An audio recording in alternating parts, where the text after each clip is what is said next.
घाटनांदूर Shrigonda railway मार्गासाठी doctor Aditya पतकराव यांचे प्रयत्न. अनेक वर्षांपासून प्रलंबित असलेल्या घाटनांदूर श्रीगोंदा रेल्वे मार्गासाठी रेल्वे बोर्डाचे सदस्य डॉक्टर आदित्य पतकराव यांनी या प्रकल्पासाठी पुढाकार घेतला आहे. मुंबईत झालेल्या 127व्या झोनल रेल्वे सल्लागार समितीच्या बैठकीत त्यांनी घाटनांदूर, अंबाजोगाई, केजम, मांजरसुंबा, पाटोदा, जामखेड, श्रीगोंदा या नव्या मार्गाचा मुद्दा ठामपणे मांडला.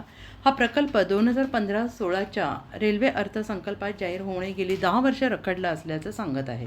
तसेच 2026-27च्या रेल्वे निधीतून 3,500 ते 4,000 कोटी रुपये या प्रकल्पासाठी देऊन काम तातडीनं सुरू करण्याची मागणी त्यांनी केली.